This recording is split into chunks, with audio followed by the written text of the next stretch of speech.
Hello, everyone. It's Tuesday, October 16th, and welcome to the Liberty Advisor Podcast. Today in the podcast, what we're going to do is I'm going to go over a client video that I made on October 2nd, 2018. It's important to keep that date in mind because that is actually the day before the stock market went down. And what I did is I made a video, about half an hour long, detailing the various reasons why I thought there was a perfect storm brewing for the interest rates to go up, which would ultimately pop a bubble in the stock market. And so this is information that is absolutely vital, especially if you're close to retirement, especially if you have lots of bonds in your retirement, or if you're trying to be on the sidelines and play it safe. We've got different ways at Innovative Advisory Group where we can help protect people from what's going on, whether the market ends up, whether the Fed, they could start printing money again and all of a sudden the market could go to infinity. And we've got, basically a way to hedge against that. And if the market absolutely collapses, we use put options to help protect the downside, to help protect against that. So if you're sitting heavy in bonds, or maybe you're sitting heavy in cash, or if you're sitting heavy in stocks, we think we've got a better way to do this. Again, it's tim@innovativewealth.com is how you can get a hold of me personally, and then we can do an analysis and try to see if we can get you on a better path. And now if you are close to retirement or retired, you will not want to miss this information. Again, so without any further ado, we're going to start the podcast going back to the client video from October 2nd, 2018. Hope you guys enjoy. Thank you. Hello everyone, this is Tim Picciott, your financial planner, and apologize that I haven't been doing a lot of videos recently. It did take quite a while trying to get the transition, but now that that is mainly done, a lot of the dust is settled, and it's great to finally be moving forward on a lot of different fun and exciting things. But getting back to fun and exciting, one of the things that's not as exciting is some of the stuff that's going on with the federal government as it relates to debt. So a lot of times, I think of like, oh man, this would be great to share. This would be great to share. Or I should really do this presentation on this subject or that subject. And what usually ends up happening is, I'm sort of a perfectionist, and so I usually end up not making anything. So what I'm doing right now is sort of, flying off the cuff. See the pants over here, where there's some articles that sort of triggered me, and I went and just searched out some other stuff. So sort of it's kind of like a hodgepodge of different thoughts that are going through my head right now, and how it relates to managing your money. So some of you are probably thinking, hey Tim, basically all I want to know is, are you, do you know what you're talking about? Are you managing my money? Am I going to be okay? And, for the short answer for you guys is yes, you are going to be okay. And we're really, with the new strategy that we're running over here at Innovative Advisory Group, where, if the market ends up crashing, then in many cases, you guys have put options, which would insulate you from a lot of the devastation that could occur to many of your friends and family who aren't in these types of strategies. And a lot of you also who are in retirement or close to retirement have different guaranteed income strategies as well, whether it's annuities mixed with, pensions mixed with Social Security. So we've already done the planning on that. And so if that's all you want to hear, I would tune off now, and that's really all you really need to know. But in terms of getting into, more of the details of really what I see going on, and again, I'm not looking at notes, not scripted, but do have some tabs open on the screen. The first tab, as you guys can see, is going to be the usdebtclock.org. You see that we just passed $21.5 trillion, which is obviously a pretty substantial amount of money.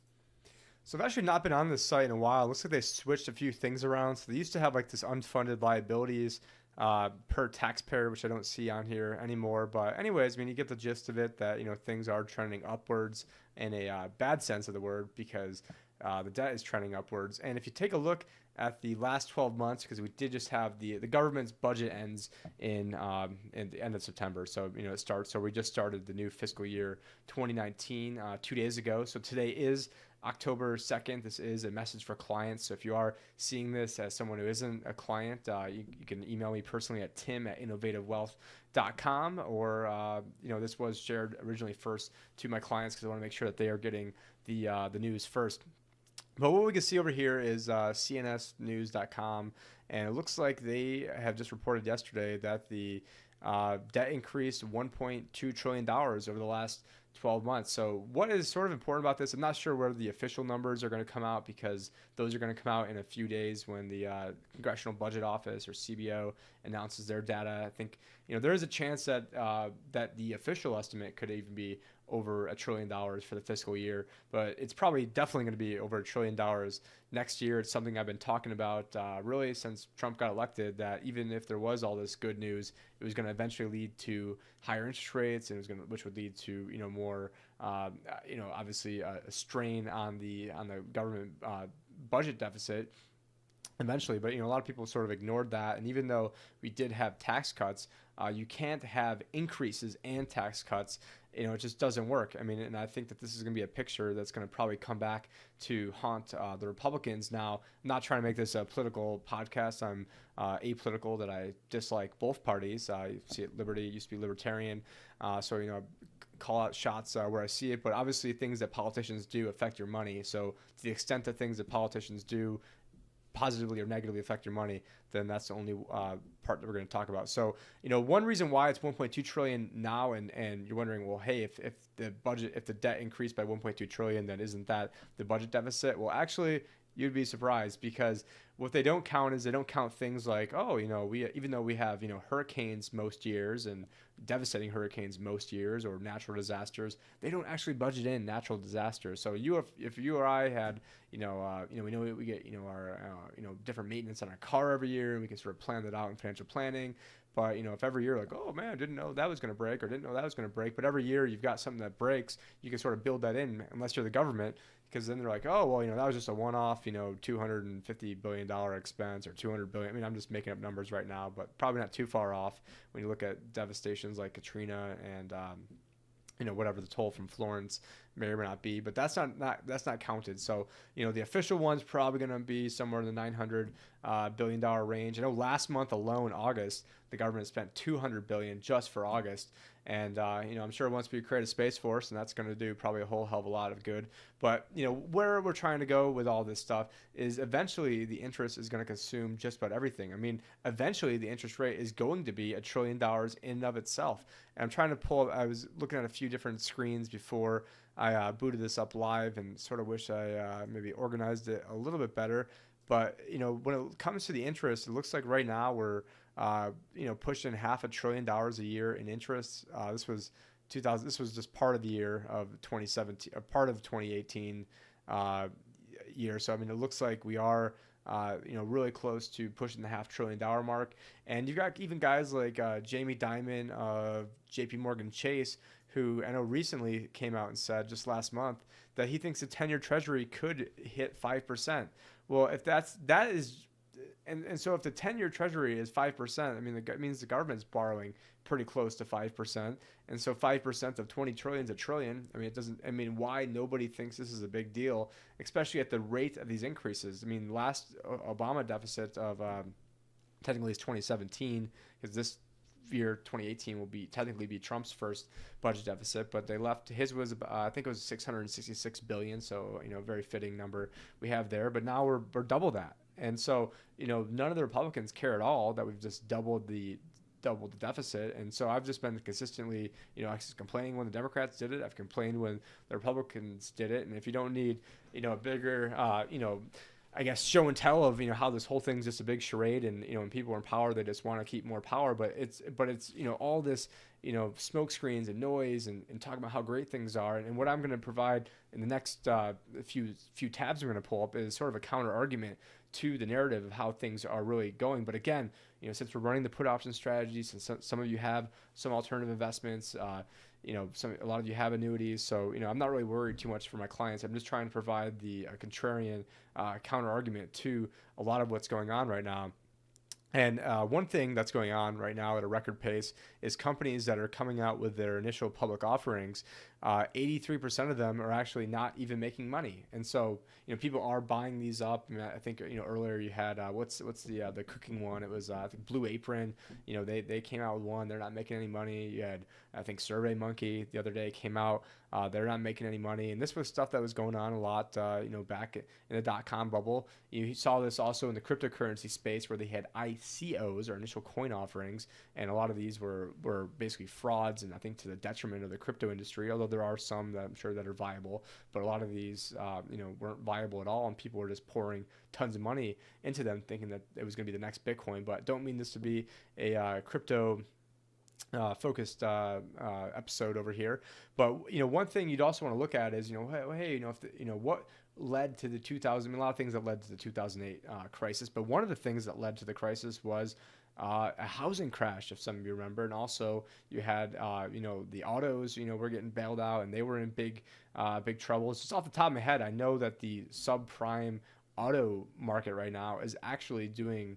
I believe there's more delinquencies today than there was even in 2007, 2008. I don't have that pulled up right in front of me, but if we take a look at and I'm not making any recommendations on these. I just wanted to pull out a general index, so I'm not. I just Googled, different indexes for home construction. So I'm not making any, buy recommendations on any of this. And obviously, if you're watching this and you're my client, you'd go through me anyways in case this ends up making it, makes the rounds. But, right now we are down 18.88% year to date on the U.S. home construction ETF, the ITB. Again, not making a recommendation on this, but you've got the home construction index that's almost in bear market territory. And one of the you've got a lot of, I think, contributing factors to this. I mean, one of the contributing factors is going to be the fact that with the new Trump tax cuts, you're now, and a lot of you are listening to this probably from New York. I've got other clients in high tax states as well, but now you're only allowed to deduct $10,000 off your property tax. Well, if you own a $1 million house, well, then that's going to be $35,000 a year, and now you can't actually deduct that from your taxes. Also now, with the fact that you've got a lot of people now who are going to be using the standard deduction, because now that's the standard deduction is has been doubled. More people aren't going to be itemizing, so that's going to be also a drag to at least the higher end of the home market. And with interest rates going up, I mean, that's probably one of the biggest expenses you have in a house. So that's going to be a drag. Oh, and then it comes to the actual raw materials that, a lot of that crap comes from China and other countries that we're going to slap, a tariff on. And then I think in January or December, those tariffs are going to be getting jacked up potentially to 25%. And so all these different mitigating factors, again, not looking at notes. So there's just a few things off the top of my head. I did, move to Arizona and bought a house within a month or two of the market low. And actually now we are renting. So I wouldn't say I'm hoping for a crash, but we've got some money on the sidelines and wouldn't mind buying back in right now because I sort of want to see how all this shakes out. So now I'm going to go over to the global index fund for cars. Again, not making recommendations on this, but we are down close to a little over 12% right now. So that's over halfway to being in bear market territory already. No one really seems to talk about that. Another stock that I thought, this is right when I made the move to LPL initially, I thought that the stock that had the potential to be the next Lehman could be Deutsche Bank. And Deutsche Bank, then it did actually go up a little bit. And now I'm trying to find, so Morningstar is not as easy to find the PE or some of the information as it is on some of the other websites, which I should have went to those websites first. But let me go to, I believe, sorry, I clicked on the wrong button. Let's go to trailing returns. I mean, I believe they're down, 40% year to date. I mean, last time I checked, they were even, I think to start the year, they were even lower than they were in 2007. And so they've been borrowing money for next to nothing by the European Central Bank. Well, what's going to happen in December is the Europeans are now no longer going to be, they're not going to be doing their money printing scheme anymore, where they not only were buying their own sovereign bonds, so like the Portugal, Italy, Ireland, Greece, Spain, all these basically bankrupt, broke countries who are actually getting, at some points, getting paid to borrow money. I'm sort of shocked that this whole charade's even able to go on for as long as it has, that you have negative interest rate bonds.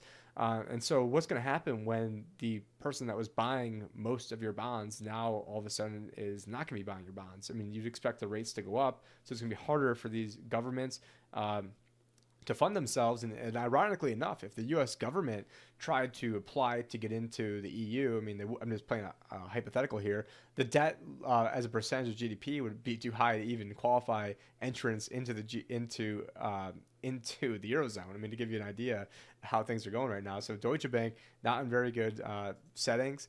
And then when it comes to different PE ratios, I mean, one of the companies everyone's holding up is Amazon. They have a PE ratio of 156. So what that means in layman's terms is the higher the PE ratio, the more expensive a stock is. Traditionally, you're in like the 15, 16 range. I mean, granted, Amazon's more of a growth stock, so I mean, we're adding an extra digit here to the end. So it's not only is it 15 or 16, it's 156, and they actually don't even make very much money. And I should have probably tried to figure out exactly where it is in here. But if you go to their revenue numbers, and I want to see if it actually puts it into a graph. So you got revenue and then you got earnings, and you probably can't even see it on here, but the earnings are actually it's that blue dot that you can barely see. I mean, they're barely making any money at all. And so let's see. I mean, they earned $3 billion last year, but I mean, the amount that you're paying for these stocks are absolutely incredible. Same thing going on with Netflix right now. I mean, I'm just using these two because they're two of the more prevalent examples that you see out there. And so we've got Netflix coming in here at a 171 PE. Again, very high rate. And a lot of these companies have been predicated on, borrowing money at next to nothing and then being able to roll that over. Well, as interest rates have been, steadily creeping up over here, that's going to be a big drag on their earnings. And so another metric to value different stocks is going to be the Shiller PE ratio.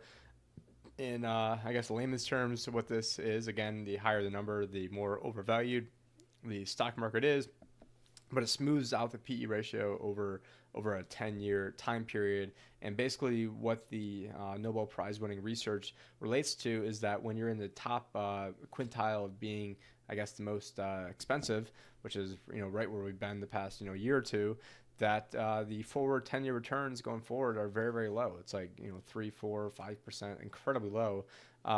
Whereas when it's in the other quintiles, it's very high, which usually sometimes is going to relate to the fact that you might be in for a rude awakening. Again, it's not a perfect science. Otherwise, we would have bet 3 years ago that everything was going to absolutely crash, and it didn't. You've had a lot of unprecedented money printing going on, and as soon as the Fed decided that they would stop printing money in late 2014, the Bank of Japan massively increased their program. A few months later, the Europeans then started theirs out of the blue.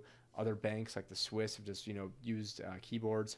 Let's make a keyboard sound right there to just print money out of thin air and buy up stocks out of the blue. So it's really taken a lot of the fundamental analysis and valuation completely out of the game. Again, we've got a high number here as it relates to the cap. What am I looking at over here? Budget deficits. Okay, yeah, we already talked about the budget deficits. What are we looking at over here? Yeah, we're about to fork out close to $500 billion when it comes to the interest. Already talked about that. Another one that's interesting is if you look at the corporate profits, so the earnings of companies per share have been going up, because what companies have been doing, particularly with the Trump tax break that went on, is they've just been using all this extra cash to then buy back their own stock. So now they have less stock outstanding, which has actually increased the earnings per share, and they haven't necessarily increased their revenue. But there's only such a limit to the amount of I guess financial accounting trickery that can be necessarily going on. George W. Bush did the same thing. Can't remember the year. I think it was 2004 or 5. And then look where it ended up at the end of his term. It was negative for the entire 8-year period. But long story short, we have the actual corporate profits not even up over 5% over the past 6 years, while the stock market's up 82%. So it seems like there is a very big disconnect that is going on, and since so many people have and here's an article from earlier in the year, actually July 2nd, and I believe the number now is closer to 800 billion. Yeah, it showed a $433 billion repurchases just in the first quarter alone, which was a record. So you've got a lot of big time companies that are just using this newfound money instead of investing in new plants, instead of doing different things to increase future business down the road. They're doing things to increase the stock price. The time to buy your stock back is when it's at a low, not when it's at an all-time high. But that's what the companies, you have the CEOs who oftentimes are incentivized to make either short-term decisions, or board members, or all these people who, hey, I'm getting paid, $30 million, and if I want to get paid $100 million, and I need, this number to be a little bit higher, and the easiest way to, kind of inject those, steroids into the system is buy back our own stock. And so the boards and are really incentivized to do this. And again, I am a, free market capitalist over here, so I'm not, saying we need any socialism or anything like that. So I don't want to, have my comments misconstrued. And what do we got going here with this article? I think this is the one that I initially read. That I know actually it wasn't this. I'm going to pause this and try to find the article that I was initially looking at for you guys. All right, so managed to find it. It was an article entitled "The World's Greatest Investors Are Sounding the Alarm. It's Time to Be Cautious," and basically goes on to say Howard Marks, who he was I guess the founder of Oak Tree Capital Management, to which Warren Buffett once replied to that he stops everything he's doing when Marks releases a new memo, and Buffett says it's the first thing I open and read. But in his newest memo, which was the title I just read, he goes on and says, and those 7 words are too much money chasing too few deals. And so I think that's absolutely the case going on right now. It goes on to say that you've got 2 stocks, Apple and Amazon, responsible for 30% of the S&P 500's gains so far.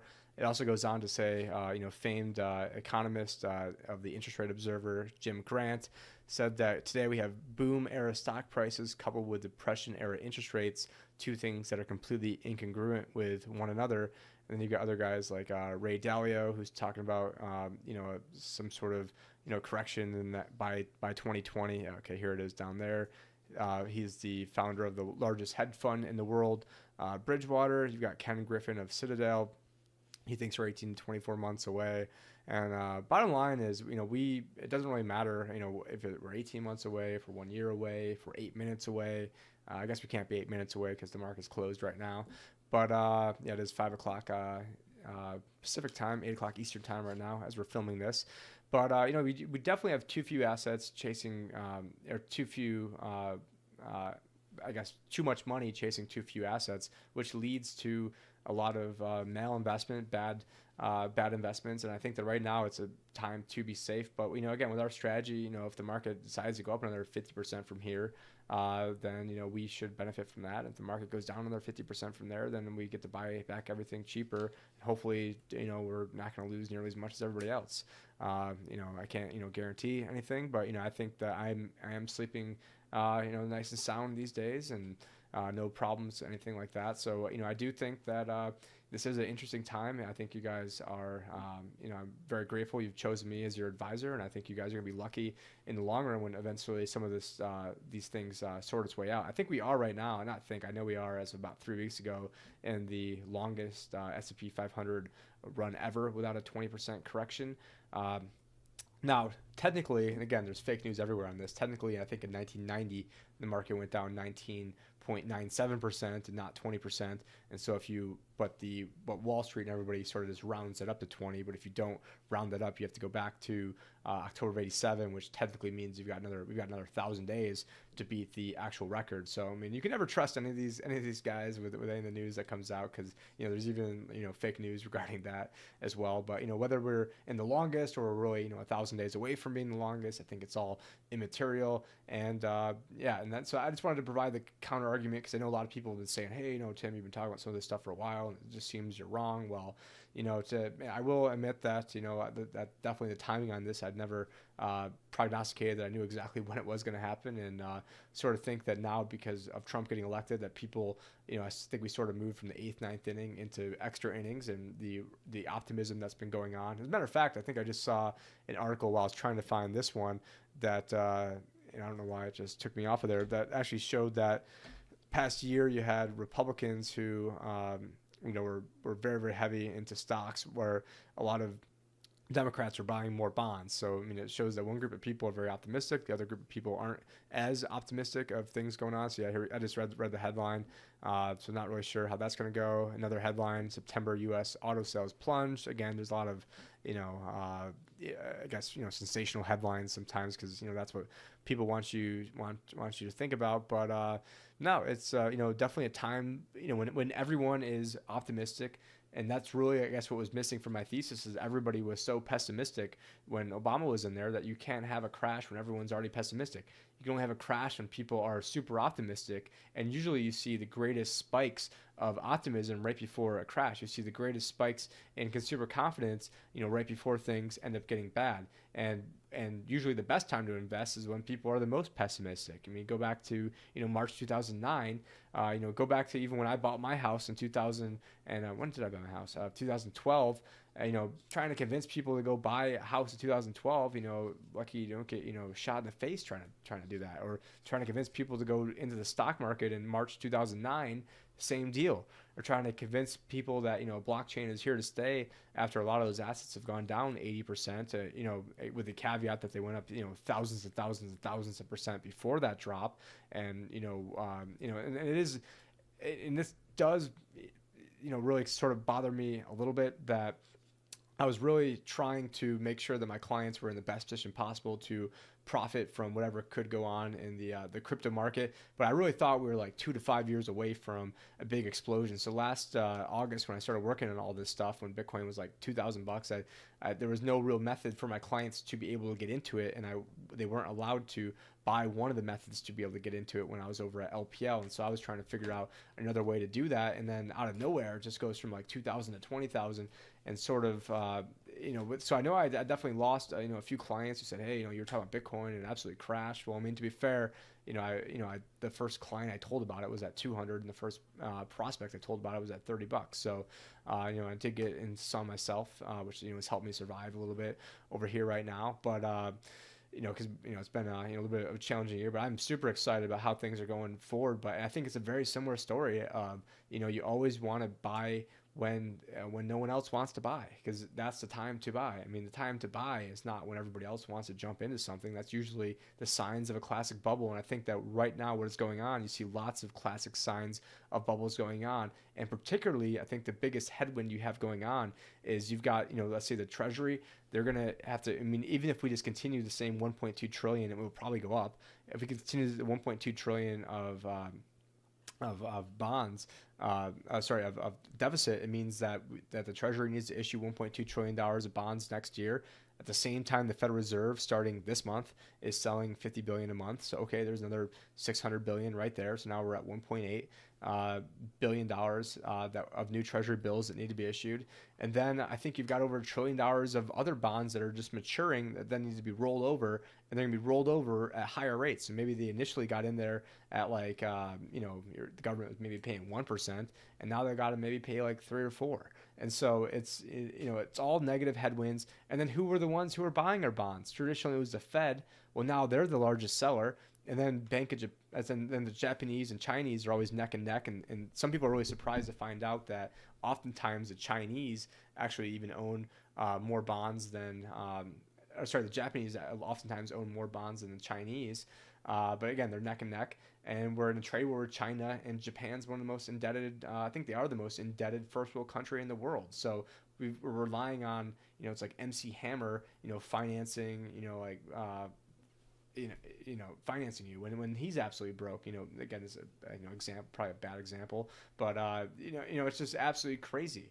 What's going on, and I think you've got the perfect storm. That's one perfect storm. You've also got the perfect storm of now the ECB, European Central Bank, is going to stop investing in buying bonds over there. And so I see all these things really coming to a head, and I see the the power structure elite out there. They're not going to want to help Trump out. They're not going to want to do different things or admit that that the Federal Reserve really is at fault for a lot of what's going on. And not to make this political, but one of the things I did like about Trump early on when he was a candidate is that he called out the Fed keeping rates low and trying to help Hillary out, and we need to have higher interest rates, even though he's a low interest rate guy. But then he gets in there and he's like, what are you doing raising the interest rates? And so I think he's being a hypocrite on that front, because if he wants to make America great again, you need to end the Federal Reserve. But ultimately they're going to end themselves. This is the third one we've had as a country.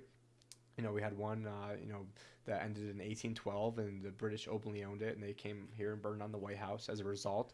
Andrew Jackson got rid of the second one, and he said, "You are a den of vipers, and by eternal God I shall rout you out." And then in 1913, they snuck in another one 2 days before Christmas. And I think really it's sort of they sort of jumped the shark. I think over the past 8-10 years, where we had to issue so much debt that really we sort of are going to reach a tipping point. And I don't know how we're going to pay $1 trillion a year in interest. I don't know how we're going to pay 500, and I certainly don't know how nobody seems to care. But your advisor cares. He wants to make sure that you guys are okay. And I don't mean to scare anybody. I mean, I'm just sort of the messenger on this. But I ultimately think that we're going to profit from this. If you guys trust me, and you guys have trusted me, and it's not something that I take lightly. So I am on top of this. And if you guys are still watching at this point, definitely appreciate it. And feel free to trying to think of the word here. Feel free to share this with some of your friends. Feel free to share it with other family members, because ultimately you want to be able to have them be in a position to not sort of go down with the ship as well.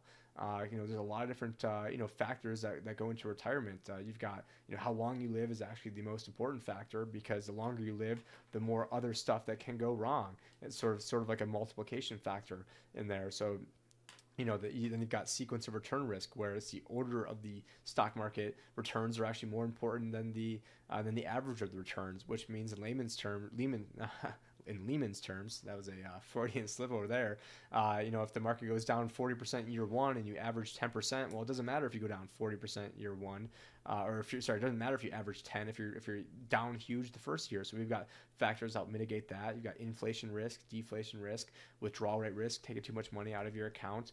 And then you've got a lot of demographic problems. And then don't even get me started on the government pension funds that are about 35% underfunded. So you've got all these different scenarios that are really coming to a head. Oh, and didn't mention interest rate risk. Again, not doing this with any notes. So the interest rate risk, as the interest rates go up, the underlying values of the bonds go down.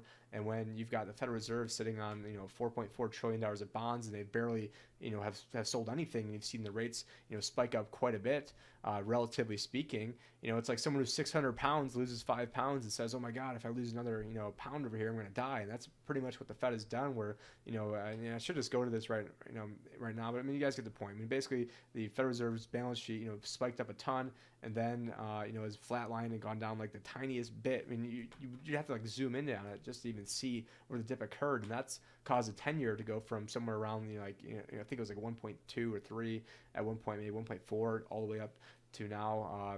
It's probably close to 3. I know at one point last week it was over 3, and certainly heading higher. And what I'm more scared about is not I won't say scared, but more for the average person out there, I am scared about that. But eventually when, if you've got $1 million in bonds and rates go up 1%, you're in a 10-year duration bond, then now you've got $900,000, and you better hope you can live off that, $20,000, $30,000, $40,000 a year in interest you're getting, and don't have to dip into principal. Otherwise, you're going to have to sell at a major loss. And if you're a big pension fund, that's going on. That didn't really happen in 2008 because the baby boomers were just turning 62. Well, now we're 10 years later. Now they're turning 72. That's a big headwind. They don't have 10 years of a recovery to wait things out next time. And so all these different factors are completely being ignored by CNBC, completely being ignored by the mainstream media, and everybody just nobody wants to be the bearer of bad news. And I wish I could just, let go of my conscience, let go of my, morality, let go of, everything, it sort of makes me me, and just say, oh yeah, you should definitely just keep buying, and definitely, everything's going great.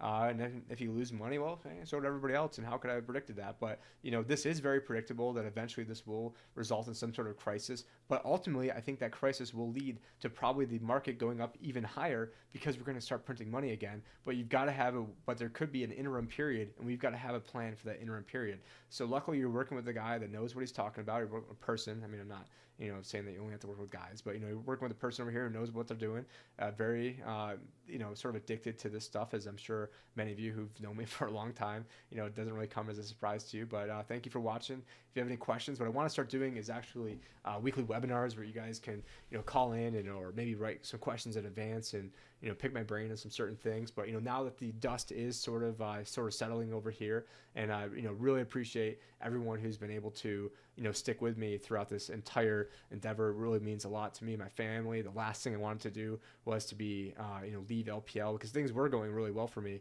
over there. But I took, sort of took a bullet, because what I wanted to do was I wanted to have my clients be in a position to be able to benefit from what I think is coming in the blockchain space, and it's not dead right now.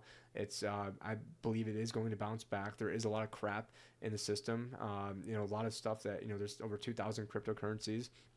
Probably 1,990 of them you probably shouldn't touch, and it's not to say just go out and buy the top 10. I mean, use myself as a resource if you're interested. I'm not going to push it on anybody, but this is here to stay. There's a lot of big time people in it. Again, I'm not going to make a crypto show out of this, but I'll probably do that later on at some point here shortly, or maybe make a webinar out of it. But anyways, thank you for watching. For many of you in New York, I hopefully will see you next week, or if you're watching it this week, depending on when you're watching this. But thanks for watching. If you have questions about it, let me know. If you've got different, pointers. Again, I am winging this and just want to see, how you guys like this. But, probably sick of me talking about now, and I'll talk to you guys later. Take care.